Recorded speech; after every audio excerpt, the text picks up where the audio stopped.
అందరికీ నమస్కారం and welcome to the point. Sankranti పండగ ఇతర కళలతో పాటు సినిమా కళ కూడా మనకి ప్రతి సంవత్సరం కనిపిస్తూ ఉంటుంది.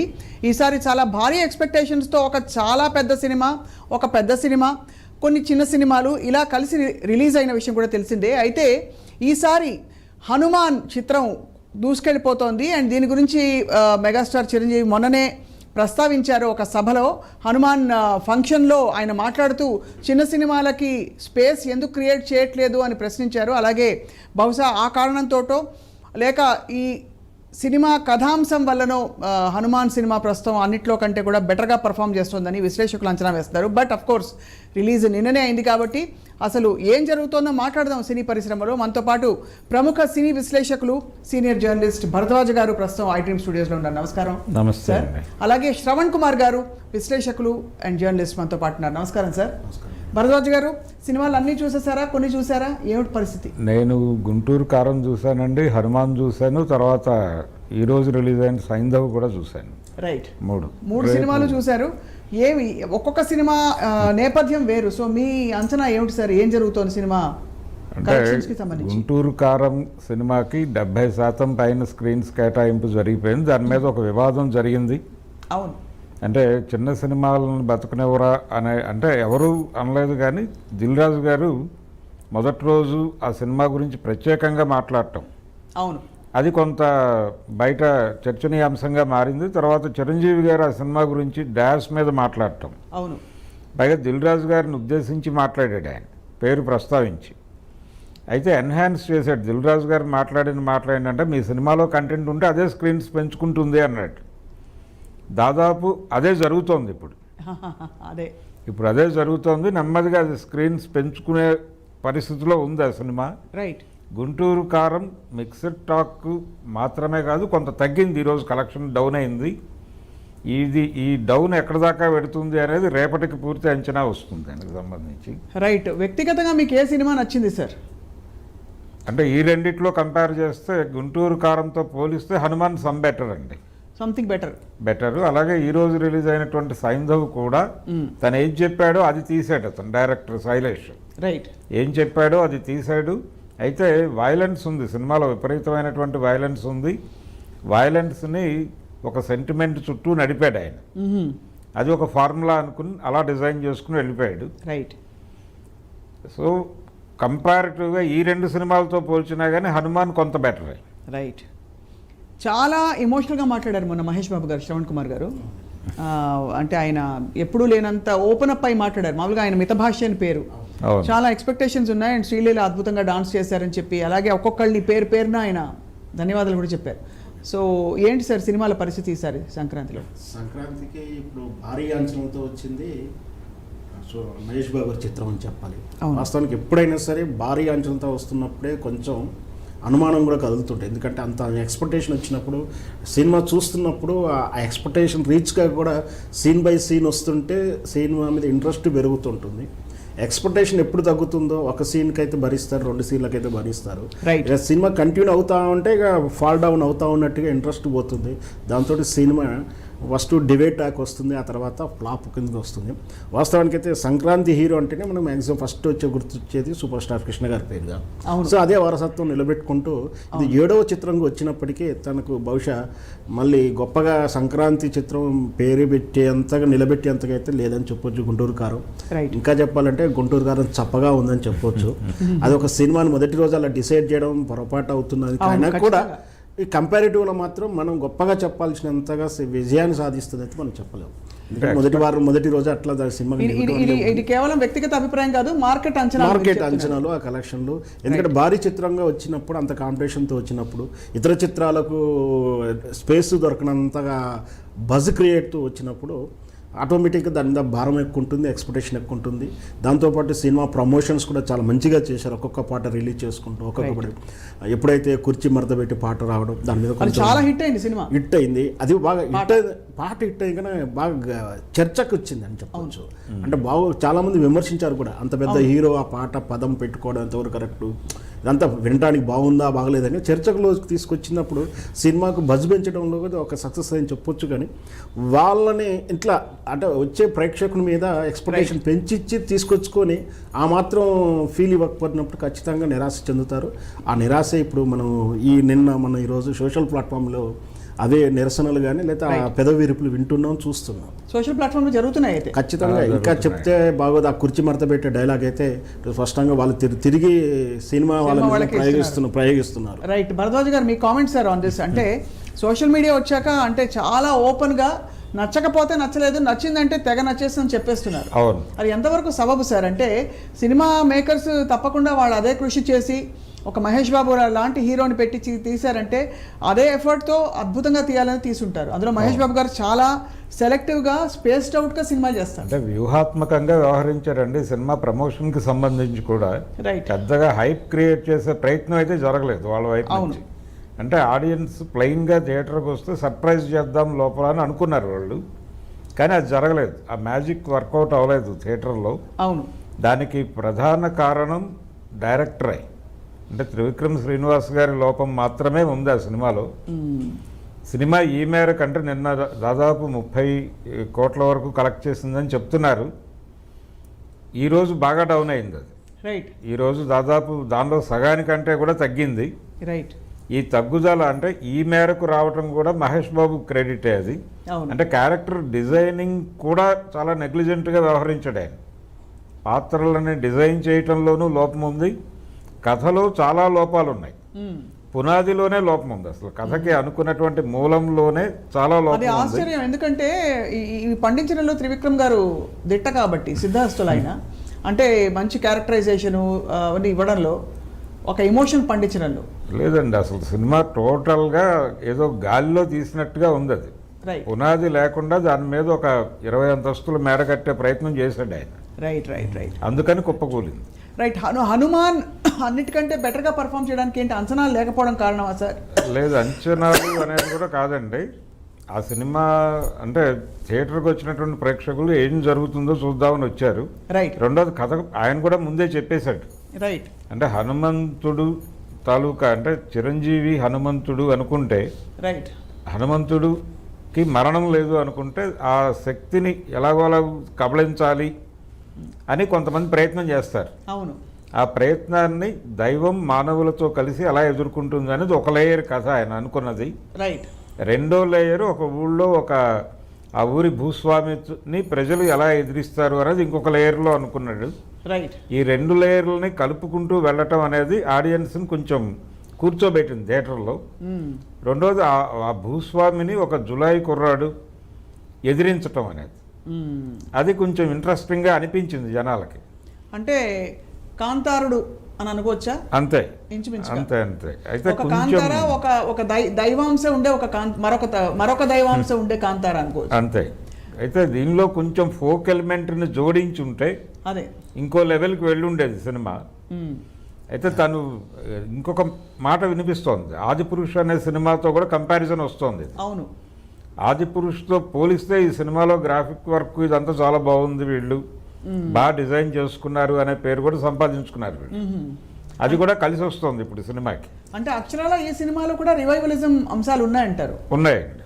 రైట్. ఉన్నాయి, ఇందులో కూడా ఉన్నాయి. రైట్. ఇందులోనూ ఉన్నాయి. ఆ సినిమా ఇప్పుడు గుంటూరు కారంలో కూడా ఉన్నాయి. ఓహో. అంటే అందరూ ఎందుకైనా మంచిదని ఒక ట్రాక్ పక్కన పెడుతున్నారు, అంటే ఒక దైవాంశకి సంబంధించిన ఒక ట్రాక్ వెళ్తున్నారు. రైట్. మొత్తానికి అంటే అసలు మామూలు సినిమాల్ని యాక్సెప్ట్ చేసే పరిస్థితుల్లో జనం లేరని మాత్రం అర్థమవుతుంది శ్రవణ్ కుమార్ గారు. అంటే ఇప్పుడు యానిమల్ లాంటి ఒక కల్ట్ ఫిల్మ్ చూసాం, అలాగే RRR, ఒక బాహుబలి, ఇవన్నీ ఏంటంటే చాలా నార్మల్కి భిన్నంగా, అతీతంగా, ఎక్స్ట్రావగెంట్గా, ఎక్స్ట్రాఆర్డినరీగా ఉండే విషయాలు తప్ప మామూలు సినిమాలని మేము యాక్సెప్ట్ చేయము అని క్లియర్గా ప్రజలు చెప్తున్నట్టు అనిపిస్తోంది. ఖచ్చితంగా అండి. ఎందుకంటే ఆ మిగతా ఏ చిత్రాలు ఉన్నా మనం ఇంట్లో చూసుకోవచ్చు, ఓటీటీ ఎదురుగా మన ఇంట్లో కూర్చొని మనం తింటూనో చదువుకుంటూనో ఏదో చూసుకోవచ్చు. వెళ్ళి థియేటర్కి వెళ్ళి ఒక 1000 రూపీస్ ఫ్యామిలీ ఎక్స్పెండిచర్ చేసి చూడాలంటే ఆ సినిమాలో స్పెషాలిటీ ఏముంది అనేది ముందు వస్తుంది. అలాంటప్పుడు దానికి స్పెషాలిటీ ఇప్పుడు ఉన్నది ఏంటంటే విజువల్ ఎఫెక్ట్స్.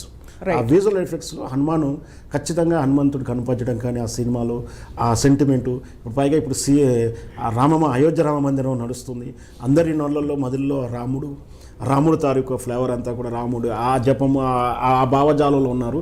సమయానికి హనుమంతుడి చిత్రం రావడం కూడా కలిసి వచ్చింది, అంచనా లేకుండా వచ్చింది. ఆ చిత్రం మొత్తం మీద చిన్న బడ్జెట్ చిత్రంలో వచ్చింది. పైగా చిరంజీవి గారు ఆ సినిమా వేడుకకు రావడం కూడా అందరూ లుక్ టర్న్ అయింది, అందరూ కూడా ఆ సినిమా వస్తుందని. అప్పటిదాకా కొంతమందికే తెలిసిన చిత్రం, దాంతో విఐపిగా అతను రావడం, గెస్ట్గా అతడిగా ఉండడంతో రికగ్నైజ్ అయింది, సినిమాకి వెళ్ళొచ్చు అన్నాడు.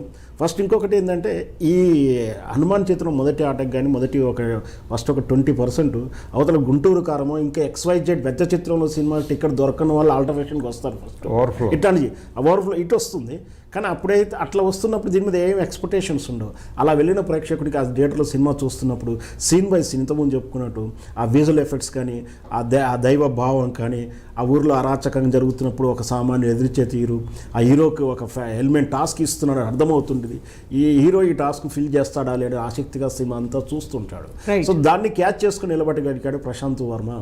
తను ఆల్రెడీ హిట్ సినిమా 1 and 2 తీసాడు, నిజంగా కూడా ఇది హిట్ కిందని చెప్పాలి, ఇది కూడా ఒక హిట్ అని చెప్పవచ్చు ప్రశాంత్ వర్మ. అది యాక్చువల్లీ అంటే ఇది రామ్ గోపాల్ వర్మ గారు కూడా ట్వీట్ చేశారు మొన్న, మీరు చూసే ఉంటారు భరద్వాజ్ గారు. అంటే మరి అంటే ఈ సినిమా గురించి అంత ఆయన ఎందుకు ఇంప్రెస్ అయి ఉంటారు అని ఒక ప్రశ్న. హనుమాన్ అంటే సినిమాని సపోర్ట్ చేస్తూ ఆయన, ఎందుకంటే సాధారణ అనిమల్ని కూడా అదే మోతాదులో ఆయన సపోర్ట్ చేశారు. అనిమల్ గురించి అయితే చాలా ఆయన మాట్లాడారు. రైట్, మొత్తానికి అంటే ఇప్పుడు ఈ సినిమా ప్రేక్షకుల ఎక్స్పెక్టేషన్స్ ఏ విధంగా ఉన్నాయనుకుంటున్నారు భరద్వాజ్ గారు? అంటే మీ దృష్టిలో ఇప్పటి వరకు ఈ గత 6 నెలల్లో వచ్చిన కొన్ని సినిమాలు చూసాం మనం. ఏదో మామూలుగా మా హీరో చేసే 6 పాటలు మరియు 4 జోకులు మరియు 10 ఫైట్లు మాకు అక్కర్లేదు, ఇంకా ఏదో కావాలని చూస్తున్నారు జనం. ఏమిటది? అంటే సినిమా థియేటర్కి వచ్చి జనాలు చూడాలంటే అది అద్భుత రసంలో ఉండాలి అనేటువంటిది ఒకటి ప్రమోట్ చేశారండి. రైట్, అంటే సినిమా అనేది థియేటర్కి వచ్చి థియేటర్కల్ ఎక్స్పీరియన్స్ కోసం థియేటర్కి రావాలి ప్రేక్షకులు. అవును, అది కలిగించడానికి ఏదో ఉండాలి సినిమాలో అని అనుకుంటున్నారు. అవును, అనుకుని సాధ్యమైనంత వరకు వైలెన్స్కి వెళుతున్నారు. విపరీతమైన వైలెన్స్ కనిపిస్తోంది ఈ మధ్య. అంటే మామూలుగా అసలు తలలు నరికేయడం సర్వసాధారణం అయిపోయింది. అంటే ఇప్పుడు ఇంకొక లెక్క వచ్చిందండి సినిమాల్లో. లోకల్ సినిమా అయితే హీరో 5 తలలు నరుకుతాడు, పాన్ ఇండియా లెవెల్కి వెళ్తే 100 తలలు నరుకుతాడు, వరల్డ్ మార్కెట్కి వెళ్ళేటట్టయితే 1000 తలలు నరకాల్సి ఉంటుంది హీరో అనే పరిస్థితికి వెళ్ళిపోయాం మనం. గతంలో ఎన్ని ఫైట్లు ఉన్నాయనో మెజర్మెంట్, ఇప్పుడు ఎన్ని తలలు కోసాడు అనేది, ఎన్ని తలలు నరికాడు అనేది. అంటే హీరో ఒక బల్లెం విసిరితే కనీసం 7-8 మంది దానికి గుచ్చుకుని చనిపోయేటువంటి సీన్లు తీసేస్తున్నారు. దాదాపు అన్ని సినిమాల్లోనూ ఆ సీన్ రిపీట్ అవుతోంది ఈ మధ్య. అవును, అసలు సినిమాల్లో వైలెన్స్ ఎందుకు పెరుగుతోంది అనేది సైంధవ్ సినిమాలో కొంత చర్చ జరిగింది. మీరు ఇలాంటి అంటే వైలెంట్ గేమ్స్ ఇవన్నీ కూడా పిల్లల్ని పాడు చేస్తున్నాయని తను మాట్లాడతాడు డైరెక్టర్. రైట్, మాట్లాడి ఆ సినిమాలో కూడా విపరీతమైన వైలెన్స్ పెట్టేశాడు ఆయన. అక్కడ మళ్ళీ తను దాని నుంచి డీవియేట్ కాలేదు. రైట్, ఇక ఇది చాలా పెద్ద సవాల్ కదండి సీనియర్ హీరోలకి. ఉదాహరణకి అంటే మహేష్ బాబు గారిని కూడా మనం ఇంకా సీనియర్ హీరో అని అనలేము, సూపర్ స్టార్ అంటాం కానీ. But if you talk of మన నాగార్జున గారు కావచ్చు, వెంకటేష్ గారు కావచ్చు, ఆ తరం హీరోలు, బాలకృష్ణ గారు కావచ్చు, ఆ తరం హీరోలందరికీ ఇప్పుడు కొత్తదనం చూపించాలి ఫ్యాన్స్కి, అది మెయింటైన్ చేయాలి, వాళ్ళ మీద ఉండే ఎక్స్పెక్టేషన్స్ తగ్గించలేరు. ఇది చాలా పెద్ద ఒక సవాల్. ఇప్పుడు రేపు నా సామిరంగా రిలీజ్ అవుతోంది, ఖచ్చితంగా అందరూ వెయిట్ చేస్తారు నాగార్జున గారి ఫ్యాన్స్ అందరూ ఈ సినిమా కోసం. అయితే నాగార్జున గారు ఈసారి అంటే ఆయన ఆల్రెడీ ఇలాంటి సినిమాలు 2 చేస్తున్నాడు. అవును, ఈ మధ్యకాలంలో ఆయన చేసినటువంటి ఘోస్ట్, దానికి ముందు చేసినటువంటి వైల్డ్ డాగ్, ఈ 2 కూడా చేదు అనుభవాలను ఇచ్చినాయి ఆయనకి. అవును, అందుకని ఈసారి కొంచెం విలేజ్ అంటే ఆయనకి కలిసి వచ్చినటువంటి టాపిక్ అది. విలేజ్ బ్యాక్ డ్రాప్లో వెళ్ళాలి. దసరా బుల్లోడు, ఈ మధ్య ఆయన చేస్తున్నటువంటి హిట్ సినిమాలు ఉన్నాయి కొన్ని. అవును, ఆ పద్ధతిలో విలేజ్ బ్యాక్ డ్రాప్లో వెళ్ళిపోతే నీట్గా ఉంటుందని అనుకుంటున్నాడు ఆయన. కాబట్టి ఇందులో పెద్దగా వైలెన్స్ ఉండే అవకాశం లేదు. రెండోది ఆయన పాన్ ఇండియా మార్కెట్ ఇలా అనుకోవటం లేదు. తెలుగులో ఆ సినిమా ఆడితే చాలు 2 తెలుగు రాష్ట్రాల్లో, కర్ణాటకలో కొంచెం బయట డబ్బులు వస్తే చాలు అనే పద్ధతిలో రిలీజ్ చేస్తున్నాడు దీన్ని. రైట్, రెండోది అక్కినేని కుటుంబం విజయానికి దూరమైంది ఈ మధ్యకాలంలో టోటల్గా. ఎందుకంటారు? ముగ్గురు అంటే సబ్జెక్ట్ సెలక్షన్ దగ్గర నుంచి రకరకాల లోపాలు జరుగుతున్నాయి. అండ్ అలాగే మీరు అన్నట్టు పాన్ ఇండియా పెద్ద పెద్ద అటెంప్ట్స్ ఏమి చేసిన దాఖలాలు మనకి లేదని చేశారు. ఏజెంట్ సినిమా పాన్ ఇండియా మార్కెట్ని అడ్రస్ చేస్తూనే ప్రయత్నం చేశారు, అది వర్కౌట్ అవ్వలేదు, చాలా ఘోరంగా విఫలం చెందారు ఆ విషయంలో. ఆ తర్వాత వాళ్ళు చేసినటువంటి కస్టడీ సినిమా కొంచెం వెరైటీగా ఉంటుందని ఒక ప్రయత్నం చేశారు వెంకట్ ప్రభుతో, అది వర్కౌట్ అవ్వలేదు. రైట్. ఇప్పుడు అంటే కొంచెం రిలీఫ్ ఏంటంటే వాళ్ళకి దూత కొంచెం మంచి పేరు తీసుకొచ్చింది. రేపు రాబోతున్నటువంటి అరవింద్ గారి సమర్పణలో రాబోతున్న తండేల్ కూడా ప్రామిసింగ్గా ఉంది. ట్రైలర్ రిలీజ్ అయింది, అది ప్రామిసింగ్గా ఉండటమే కాదు దానికి అది డెఫినెట్గా వర్కౌట్ అవుతుంది అని కూడా అనిపించింది అది చూస్తే. రైట్. అంటే దానిలో కొంచెం దేశభక్తి ఇవన్నీ మిక్స్ చేశారు, కొంచెం పాకిస్తానీ వ్యతిరేకత, ఇస్లాం వ్యతిరేకత ఇవన్నీ కలిపి ఒక ఫార్ములా వండారు దాన్ని. దేనిలో? తండేల్ అనే సినిమాలో, ఇప్పుడు నాగ చైతన్య రాబోతున్నటువంటి సినిమాలో. రైట్. ఇది డెఫినెట్గా మార్కెట్లో వర్కౌట్ అవుతుంది. ఈ జ్ఞానంతోనే అరవింద్ గారు ఆ సినిమా టేకప్ చేశారు అనేది కూడా మనకు అర్థమవుతుంది ఆ ట్రైలర్ చూస్తే. రైట్. సో మొత్తానికి శ్రవణ్ కుమార్ గారు ఓటీటీల ప్రభంజనం తర్వాత ఇప్పుడు హాయిగా ఒక వెబ్ సిరీస్ తీసిన పెద్ద పెద్ద స్టార్స్తో తీస్తున్నారు. ఇంటిపటి నుండి ఈ థియేట్రికల్ రిలీజులకు కావాల్సిన మెటీరియల్ తయారు చేయడంలో డైరెక్టర్లకు ఒక చాలా పెద్ద సవాల్ అంటారా? ఖచ్చితంగా సవాల్ ఏంటి, సవాల్ కాబట్టే ఇప్పటికి నిన్నటి ఈ చిత్రాల్లో కూడా త్రివిక్రమ్ గారు తీసుకున్న పాత ఈక్వేషన్, మినిమం గ్యారంటీ ఈక్వేషన్ తీసుకున్నాడు. ఈ హనుమాన్ కూడా కొత్త స్టోరీ అని చెప్పలేదు, ఎందుకంటే ఒక మహిమగలని ఏదైనా ఒక వస్తువు అంటే సోషియో ఫాంటసీలో అవును హీరోకు లేదా అక్కడ దొరకడం, దాన్ని విలన్ను హస్తగతం చేసుకోవాలనుకోవడం, దీనికి ఈ మంచికి చెడుకు మధ్యలో దేవుడు వచ్చేసి ఆ అంటే ఇష్టదైవం ఆ చిత్రాల్లో ఒక సినిమాలో శివుడు, ఇంకో సినిమాలో ఇంకో రకంగా ఉంటుంది. సో అదే ఈక్వేషన్ సోషల్ ఫాంటసీ. కానీ ఇక్కడ విజువల్ ఎఫెక్ట్స్ ఇస్తూ అక్కడ ఖచ్చితంగా కథనంలో మంచి బలం చూపించగలిగినప్పుడు ఇట్లాంటి రిజల్ట్ మనకు ఇప్పుడు వచ్చినట్టు హనుమాన్ చిత్రం తాలూకు రిజల్ట్స్ కనిపిస్తాయి. ఎప్పుడైతే మినిమం గ్యారంటీ దాంతోపాటు హీరో ఇమేజ్ యాడ్ అవుతుందో, హీరో కోసం ఫైటింగ్ పెట్టి అవసరం లేకుండా ఫైటింగ్ పెట్టి మనం గతంలో చూసాం. అదే మహేష్ బాబు చిత్రంలో, మన తేజ గారి చిత్రంలో అతని క్యారెక్టరైజేషన్కిను అక్కడ ఉన్న పాటకు దూరంగా ఉంది ఆ చిత్రంలో. అంటే ఆయన సినిమా అంతా కూడా అతను నిజాయితీ పరుడు లేదా కొంచెం స్వాభావికంగా సైలెంట్గా ఉంటాడని చెప్పి తీరా రత్తాలు అని ఒక పాట పడడంతో ఆ క్యారెక్టరైజేషన్ దూరంగా వెళ్ళిపోయారు. అందుకే అట్లా అంటే మనం రాసుకున్నప్పుడు ఒక రకంగా ఉంటుంది, హీరో ఇమేజ్లోకి వెళ్ళిపోయిన తర్వాత ఆ కథ అంతా మారుతుంది. ఆ చిత్రం గతంలో కూడా అది ఐసోలేషన్ లో చూస్తున్నారు. దాంతో మీరు జగదేక వీరుడు అతిలోక సుందరి కూడా సోషో ఫ్యాంటసీ, అయితే అందులో అన్ని ఆ హావభావాలు కావచ్చు, వాళ్ళు చేసే విన్యాసాలు కావచ్చు అతుకుతాయి. అదే అంజీ సినిమా మళ్ళీ ఫెయిల్ అయింది. అదే అంజీ సినిమా సరే ఫెయిల్ అయిందని పెద్ద పదం అవుతుండొచ్చు కానీ అనుకున్నటువంటి అంచనాలకైతే రాలేదు. ఎందుకంటే ఆ మహిమగల వస్తువును ఈజీగా విలన్లో ఆ చేతిలో పట్టుకుని ఆడడాలు అట్లా అంటుండడం, ఆ పేలగా ఉండడం సీన్ బై సీన్, మళ్ళీ దాని మీద సేమ్ మళ్ళీ భారీ అంచనాలతో రావడంతో చూసే ప్రేక్షకుడు కనెక్ట్ అవ్వట్లేదు. ఎప్పుడైతే ప్రేక్షకుడు సినిమా థియేటర్లో కనెక్ట్ అవుతాడో అప్పుడు మాత్రమే సినిమా హిట్ అవుతుంది. అంచనాలకు దూరంగా వెళ్ళినప్పుడు, అంటే ప్రేక్షకునికి ఆలోచనకు దూరంగా వెళ్ళినప్పుడు ఎంతసేపటికి మార్కెట్ వాల్యూ అని, హీరో ఇమేజ్ అని, లేదా ఇన్ని కోట్లు పెట్టి తీయాలి, ఇంత పెద్దగా తీయాలని అసలు కథను మర్చిపోయి, కథాసూత్రాన్ని మర్చిపోయి ఆ హీరో ఇమేజ్కి వెళ్ళిపోవడం వల్లనే అధిక భారం పడుతుంది. దానివల్ల అధిక ఎక్స్పెక్టేషన్ అవుతుంటే తీరా వచ్చిన తర్వాత బాక్స్ ఆఫీసులు ఖాళీగా ఉంటాయి. హీరోస్ ఫిల్మ్ నుంచి డైరెక్టర్స్ ఫిల్మ్ వరకు మనం వస్తున్నాం దాదాపుగా కొంతమంది విషయంలో. ఇప్పుడు సందీప్ రెడ్డి వంగా ఫిల్మ్ అంటున్నాం, ఇట్స్ ఆర్జీవి ఫిల్మ్ అన్నాం గతంలో, చాలా వరకు పూరి జగన్ ఫిల్మ్ అని కూడా అంటాం.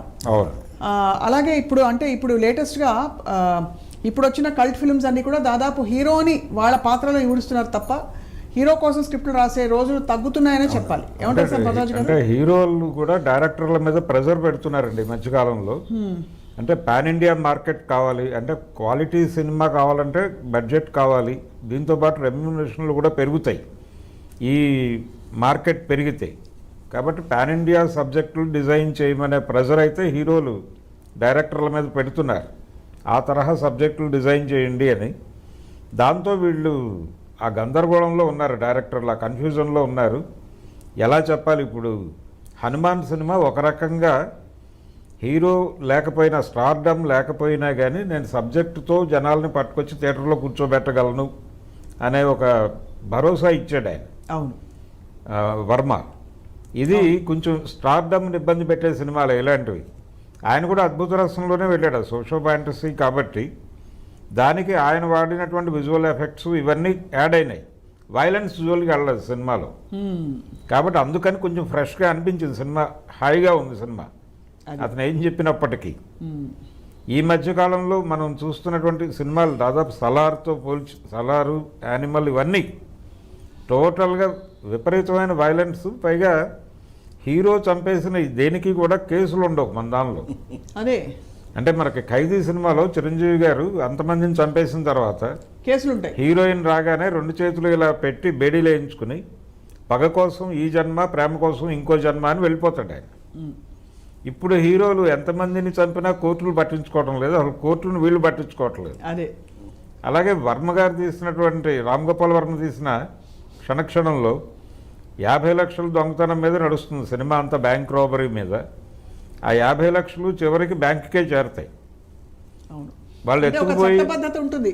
చట్టబద్ధత ఉంటుంది, కానీ ఈ మధ్య అది కూడా పాటించడం లేదు ఎవరు. అది అంటే బ్యాంక్ డబ్బులు తీసుకుని విదేశాలకు వెళ్ళిపోవటం, విజయ్ మాల్యా ఉన్నాడు కదా మనకేమిటి అన్న పద్ధతిలో వెళ్ళిపోతున్నారు. అంటే ఎక్కడో మీరు అనేది ఏంటంటే కొంచెం ఈ సెన్సిబిలిటీస్, లాజికల్ విషయాలని విస్మరిస్తున్నారు. దానివల్ల కొంచెం సిల్లీగా కూడా అనిపిస్తుంది. మళ్ళీ అక్కడ నిజాయితీ కూడా చూపించే ప్రయత్నం చేస్తున్నారు. అవును, కాబట్టి రెండు ఇవ్వట్లేదు. ఒక ఇంట్లో రెండు కష్టం అంటున్నారు. ఏంటి ఇంతమందిని చంపేస్తున్నాడు, ఇక్కడ అసలు ప్రభుత్వం ఉందా, ఏం జరుగుతోంది, ఇక్కడ పోలీసులు అనేవాళ్ళు ఉన్నారా సినిమాలో, లేకపోతే ఆ వ్యవస్థలో ఎక్కడ జరుగుతోంది కథ అనే అనుమానం వేస్తోంది ప్రేక్షకులకి. అది సో మొత్తానికి సార్ ఈసారి మరి ఈ సంవత్సరం అంతా కూడా ఇప్పుడు రామాలయ ప్రాణప్రతిష్ఠ జరగబోతోంది కాబట్టి ఈ సంవత్సరం అంతా మళ్ళీ రాముడి మీద ఇంకొన్ని సినిమాలు రాబోతున్నాయా మీకు తెలిసినంత వరకు? హనుమాన్ వచ్చేసింది ఆల్రెడీ, అది ఇదే మూడ్లో నడుస్తోంది ఆ సినిమా. చెప్పలేమండి, ఇంకొక సినిమా అయితే తయారు చేసే ప్రయత్నాల్లో ఉన్నారు. రామాయణం నేపథ్యంలో సీరియస్గా ఒక సినిమా చేసే ప్రయత్నంలో అయితే ఉన్నారు. రైట్, బాలీవుడ్ టాలీవుడ్?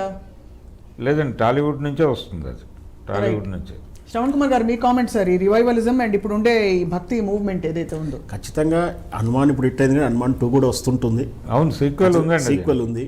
దాంతోపాటు మిగతా వాళ్ళు కూడా మళ్ళీ అదే కథ తీసుకొచ్చుకుని ఏదో రకం చేసే ప్రయత్నం చేస్తారు, కానీ దాన్ని మళ్ళీ క్యాచ్ చేసుకోలేకపోతే అంటే రామాలయం, రాముడు, భక్తి వీటిని కూడా చులకన, అంటే ఆ సినిమా చేస్తే మళ్ళీ హిట్ అవ్వదు ఏమో అనుకున్న భావజాలం వెళ్ళేంత వరకు ఆ ఫర్మాన్ని ఫాలో అవుతుంటారు కొందరు. ఎందుకంటే ఒక్కొక్కసారి హిట్ అయింది, దాన్ని ఒక్కొక్కరు ఫాలో అవుతుంటారు. అవే తరహా చిత్రాలు చేస్తే మన ప్రేక్షకులు కూడా బోర్ వస్తుంది. సరే, 1-2 వరకు అయితే చూడొచ్చు, ఎవరైనా ఆదరిస్తారు. మరి మనం ఇప్పుడే వస్తాయి రావని మనం ఏం చెప్పలేము. మొత్తానికైతే సంక్రాంతి రిలీజుల వైభవం ఏదైతే ఉందో ఈసారి ఒక్క పిసరంతా కొంచెం అటు ఇటుగా కనిపిస్తుంది. అంటే ఒకప్పుడు ఒక యాంటిసిపేషన్ ఉండేది, పెద్ద తెర మీద వెళ్ళి సినిమాలు ఫ్యామిలీ సినిమాకి వెళ్ళాలని. అది బహుశా ఇప్పుడు వినోద మాధ్యమాలు పెరిగిపోవడం వల్ల కూడా కొంత అటు ఇటు అయింది. నిజంగా గట్టిగా ఉండే ఒక sentiment, something else to offer అనే సినిమాలే నిలుస్తున్నాయని మాత్రం స్పష్టం అయిపోయింది. అంటే మీకు ఇంటర్నెట్ వచ్చిన తర్వాత గతంలో ఏ సెంటర్లు, బి సెంటర్లు ఇలా ఉండేది. అవును, పల్లెటూరులో ఒక సినిమాని ఆదరిస్తారు, సిటీస్లో ఒక సినిమాని ఆదరిస్తారు, ఈ వేరియేషన్ ఉండేది. అవును, ఇప్పుడు అది పోయింది. రైట్, అన్ని చోట్ల అందరూ ఒకేలా ఆలోచిస్తున్నారు, ఒకేలా చూస్తున్నారు, ఒకేలా మాట్లాడుతున్నారు. రైట్, కాబట్టి ఇంటర్నెట్ యుగంలో ఇప్పుడు ఆ వేరియేషన్స్ అన్నీ వెళ్ళిపోయినాయి, ఆ గ్యాప్స్ అన్నీ చెరిగిపోయినాయి. రైట్, దాన్ని కూడా పట్టించుకోవాలి సినిమా వాళ్ళు. రైట్ సార్, రేపు నా సామరంగా కోసం వెయిట్ చేద్దాం. అలాగే రాబోయే ఇతర సినిమాల కోసం ఏదేమైనా అఫ్కోర్స్ అటెంప్ట్లో మాత్రం ఎక్కడ ఢోకా ఉండదు. కాబట్టి ఫిల్మ్ మేకర్స్ అందరికీ, కష్టపడే టెక్నీషియన్స్ అందరికీ మాత్రం మా వైపు నుంచి అభినందనలు అండ్ సంక్రాంతి శుభాకాంక్షలు. సార్ మీకు కూడా సంక్రాంతి పండుగ శుభాకాంక్షలు. శ్రవణ్ కుమార్ గారు మీకు కూడా సంక్రాంతి శుభాకాంక్షలు. ఐ డ్రీమ్ ప్రేక్షకులకు కూడా సంక్రాంతి పండుగ శుభాకాంక్షలు చెప్తూ that is to the point for today.